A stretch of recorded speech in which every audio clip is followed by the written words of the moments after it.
میں ذرا پلوشہ خان صاحبہ کیوں کہہ رہے ہیں بلاول بھٹو زرداری صاحب کے صداقت علی بھائی صاحب کے اور ہمارے وزیر اعظم اب انہوں نے لفظ استعمال کیا چور ہیں، کہاں سے ثابت کر لیا آپ نے کہ وہ چور ہیں؟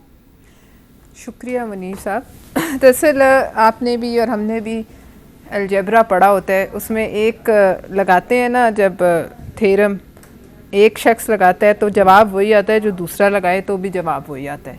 تو جو ہمیں ایکویشن سکھائی تھی نا خان صاحب نے، یوزنگ دیٹ ایکویشن بلاول صاحب نے یہ جو ہے تھیرم جو ہے جو خان صاحب کا دیا ہوتا ہے اس کو پروو کیا ہے.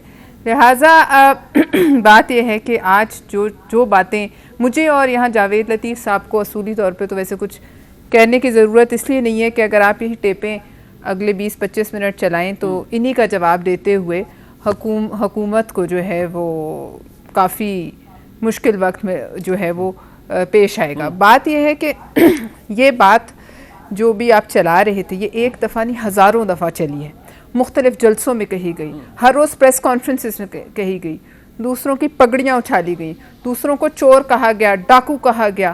کون سی وہ چیز تھی جو نہیں کہی گئی؟ حالانکہ یہ بھی کہا، حتیٰ کہ یہ بھی کہا گیا کہ میں IMF پہ اگر گیا تو میں خودکشی خدا نہ خواستہ میں کر لوں گا اگر جانا پڑا، اگر لوٹوں کو ملانا پڑا، اس سے اچھا میں اپوزیشن میں بیٹھ جاؤں. اگر ان باتوں کو آج ہم دیکھیں، اس زمانے میں بھی تیل کی قیمت عالمی منڈی میں طے ہوتی تھی، اس زمانے میں بھی تیل کا اتار چڑھاؤ عالمی منڈی میں جو ہے وہ ہوتا تھا، اس زمانے میں بھی جو ہے جو اکانومیز ہیں انٹرنیشنل وہ لنکڈ ہوتی تھی، کیپٹلسٹک اکانومیز. لیکن آج کوئی، اس زمانے میں زرداری صاحب یا میاں صاحب کے سین میں تو تیل کا کنواں نہیں تھا جہاں سے وہ نکالتے تھے، اپنی مرضی سے قیمت اوپر کرتے تھے، اپنی مرضی سے قیمت جو ہے وہ نیچے کرتے تھے. لیکن اس وقت خان صاحب کیا کہتے تھے؟ یا تو انہیں اس وقت یہ علم نہیں تھا کہ ایک عالمی منڈی ہوتی ہے جس میں قیمتوں کی جو ہے وہ اتار چڑھاؤ سے فرق پڑتا ہے. اس وقت انہوں نے اس کو چوری سے تشبیہ دی.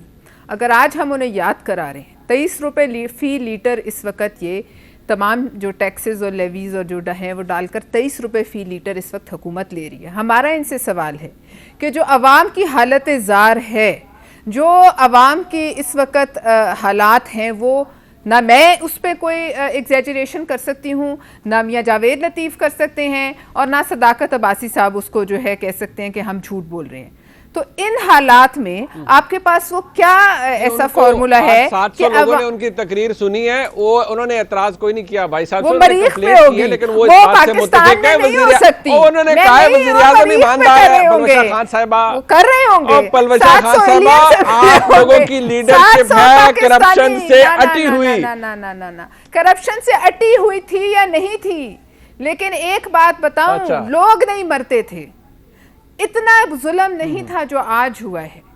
آپ اب یہ جو ہم باتیں کرتے ہیں نا، برینٹ، کروڈ، فلانا، عالمی منڈی، ڈیمانڈ، سپلائی، یہ باتیں اگر یہ ساتھ بھوک اور غربت سے تو ہر دور میں ہوئی ہیں، ضرور ہوئی ہیں، ضرور ہوئی ہیں. میں نہیں کہہ رہی کہ یہاں کوئی حالات ایسے تھے کہ جو آئیڈیل کسی دور میں رہے ہیں، لیکن آج جو حالات ہیں ان کو ہم کیا ان پہ آنکھیں بند کی جا سکتی ہیں؟ یہ کہا جا سکتا ہے کہ آج لوگ جو ہیں تکلیف میں نہیں ہیں؟ منیب صاحب، پورا خاندان، دیکھیے نا، ہر خاندان کی ایک سیلف ریسپیکٹ ہوتی ہے، عزت ہوتی ہے، سفید پوشی ہوتی ہے، بھرم ہوتا ہے، سب کا ہوگا، ہمارا آپ کا بھی ہوگا. پورا خاندان ایک کمرے میں ایک پنکھے میں سونے پر مجبور ہے، پھر بھی ان کے بل 5-5 ہزار آتے ہیں. میں بہت خوش ہوتی اگر وزیر اعظم صاحب یہ ایبسلیوٹلی ناٹ IMF کو کہتے، جو اسی سامراج کا کارندہ ہے جس کو وہ ایبسلیوٹلی ناٹ کہنا چاہ رہے. ہم بہت خوش ہوتے اگر وہاں کھڑے ہو کے. جی یہ آپ پتہ نہیں کیوں یہ بات کر رہی ہیں. بھائی صاحب نے کہا ہے کہ بھئی مہنگائی ہے، مانتے ہیں، لیکن ہمارا وزیر اعظم ایماندار ہے، وہ باہر پیسے نہیں لانڈر کر رہا، جعلی اکاؤنٹ نہیں بنا رہا، فلیٹ نہیں خرید رہا. لیکن ان کے تمام کابینہ جو ہے آدھی سے زیادہ وہ بھی پینڈورا لیکس میں آ گئی. آدھی سے زیادہ کابینہ نے آٹا، چینی، وہ ددوائیات، یہ باتیں کر کے ٹھیک ہے، وہ بات میں مانتی ہوں. لیکن یہ بات ہمیں بتانے کے بجائے 7 اپارا چوک ہے، ادھر چلتے ہیں، یا آپ کا کیمراز بھی ساتھ ہیں، وہاں چل کے یہ بات کرتے ہیں تو دیکھ لیتے ہیں. عوام اگر مانتی ہے تو ٹھیک ہے، ہم بھی ان کے ساتھ ہیں.